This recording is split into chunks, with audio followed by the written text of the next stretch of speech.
بسم اللہ الرحمن الرحیم اللہم صلی علی محمد وعلی آل محمد مبارک وسلم۔ السلام علیکم ناظرین، میں ہوں زبیر حفیظ اور آپ میرا آفیشیل یوٹیوب چینل دیکھ رہے ہیں۔ جو نئے دیکھنے والے دوست ہیں ان سے گزارش ہے کہ ہمارا یہ چینل سبسکرائب کر لیں تاکہ ہماری تمام نئی آنے والے ویڈیوز آپ تک پہنچ سکیں۔ حضور صلی اللہ علیہ وسلم نے قیامت کی کچھ علامات کے بارے میں خبر دی تھی۔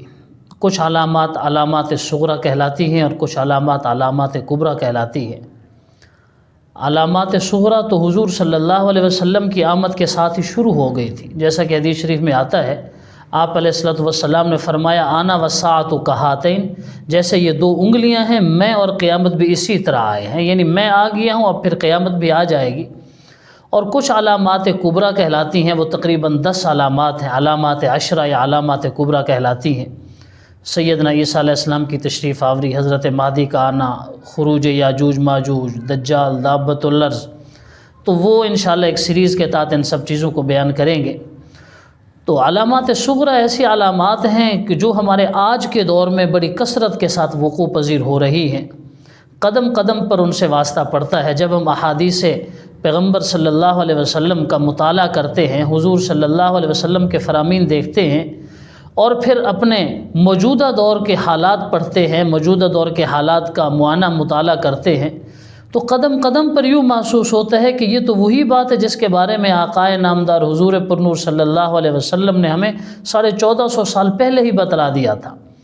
تو قیامت کی بہت سی ایسی نشانیاں ہیں جنہیں ہم علامات صغریٰ کہہ سکتے ہیں۔ مجموعی طور پر ہم قحط الرجال یا دور تنزل میں رہ رہے ہیں، جہاں نہ لوگوں کا دین محفوظ ہے، نہ لوگوں کی عزتیں محفوظ ہیں، اور ایسے ایسے لوگ ہم پر مسلط ہو گئے ہیں جو ہر اعتبار سے نااہل ہیں۔ زمانے کی جب ہم یہ تنزلی دیکھتے ہیں تو ایک ایک نقطہ ہمیں قیامت کی نشانی یاد دلاتا ہے۔ انہی قیامت کی نشانیوں میں سے آج ایک حدیث مبارک ذکر کرنے کا ارادہ ہے۔ حضور صلی اللہ علیہ وسلم نے ارشاد فرمایا ان من اشراط الساعۃ ان یتباہی الناس فی المساجد، قیامت کی علامات میں سے ایک یہ علامت بھی ہے کہ لوگ مساجد کے بارے میں فخر کریں گے۔ ان یتباہی الناس فی المساجد، لوگ مساجد کے بارے میں فخر کا اظہار کریں گے، یعنی ہماری مسجد اتنی اونچی ہے، ہماری مسجد کی اتنی منزلیں ہیں، ہماری مسجد میں اتنے ٹائل لگی ہوئی ہے، اس قدر قیمتی سنگ مرمر لگا ہوا ہے، اتنے قیمتی وہاں پر الیکٹرک سامان ہے، فلاں فلاں فیسیلیٹیز ہیں۔ مسجدوں کے بارے میں فخر کیا جائے گا، ایک دوسرے کے ساتھ فخری انداز میں باتیں کی جائے گی، حالانکہ یہ جو فخر ہے، یہ جو تکبر ہے، یہ جو اس انداز کی خوشی ہے، یہ تو کسی درجے میں بھی اللہ کو قبول نہیں ہے۔ مثلا ایک حدیث میں آتا ہے کہ مال اس شخص کے لیے فتنہ ہے کہ جو بندہ مال کماتا ہے لوگوں کو اپنا فخر جتلانے کے لیے کہ میں لوگوں کے سامنے فخریہ اظہار کروں گا، میں مال و دولت کا اپنا سٹیٹس لوگوں کے سامنے ظاہر کروں گا۔ اگر کوئی بندہ اس نیت سے کماتا ہے تو وہ شیطان کے راستے میں کمائی کر رہا ہے، یعنی مال و دولت کمائی کر رہا ہے اور اس میں فخر کر رہا ہے، تو یہ بھی قابل قبول نہیں ہے۔ چہ جائے کہ جو اللہ کا گھر ہے، جو بیت اللہ کی بیٹی ہے، جو دین اسلام کا مرکز ہے، جس مسجد کو خانہ کعبہ کے ساتھ نسبت ہے، ہم اس کے بارے میں فخر کا اظہار کریں۔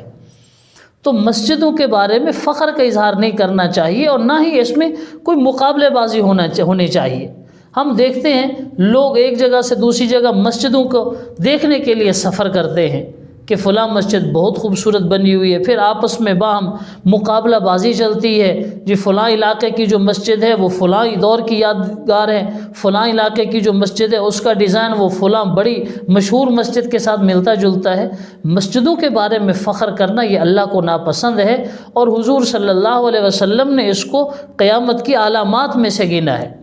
ایمان والوں کی نشانی جو اللہ کا قرآن بتلاتا ہے انما یعمر مساجد اللہ من آمن باللہ والیوم الآخر واقام الصلاۃ وآتى الزکاۃ، کہ مسجدوں کو آباد وہ لوگ کرتے ہیں جو اللہ پر ایمان لاتے ہیں، یوم آخرت پر ایمان لاتے ہیں، نماز قائم کرتے ہیں، زکوٰۃ ادا کرتے ہیں، اور اللہ کے علاوہ کسی سے نہیں ڈرتے۔ فعسیٰ اولئک ان یکونوا من المہتدین، تو امید ہے کہ یہی لوگ ہدایت پر ہوں گے۔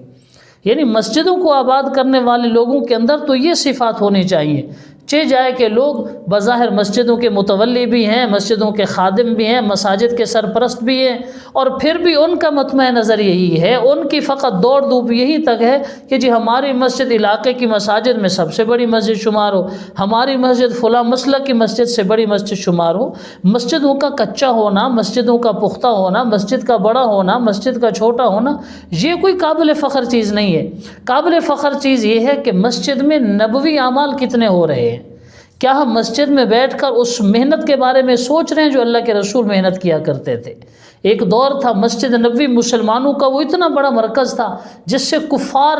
دہل جاتے تھے، کفار ڈرا کرتے تھے، اور آج ہماری یہ حالت ہے کہ ہم مسجدوں تک ہی محدود رہ گئے ہیں کہ ہماری مسجد جو ہے تو اس میں فلاں چیز ہے، فلاں چیز ہے، فلاں چیز ہے۔ مسجدوں پر فخر کرنے کی بجائے یہ کوشش کرنی چاہیے کہ مسجد میں نمازی زیادہ سے زیادہ کیسے ہو سکتے ہیں۔ مسجد میں جو مکتب قائم ہے، جو بچے پڑھنے آتے ہیں، ان کی اسلامی منہج پر تربیت ہم کس انداز میں کر سکتے ہیں، اور مسجد سے لوگوں کو رہنمائی کیا مل رہی ہے، مسجد سے ہدایت کا پیغام لوگوں تک پہنچ رہا ہے یا نہیں پہنچ رہا۔ اگر مسجد کی بنانے کے جو اصول ہیں، جو اصول مسجد ہے، یا جس کو اللہ کے قرآن نے کہا لمسجد اسس علی التقوی، ایسی مسجد جس کی بنیاد تقوی پر رکھی جائے، اگر ہماری مساجد اس نہج پہ کام کر رہی ہیں پھر تو الحمدللہ مبارک ہو۔ اگر یہ طریقہ نہیں ہے، ہمارے ہاں مساجد کی تعمیر، مساجد کی ترقی میں کوئی اور چیزیں کار فرما ہیں، تو بہرحال یہ ہمارے لیے بہت بڑے فکر کی بات ہے، ہمیں اس پر سوچنا چاہیے۔ السلام علیکم۔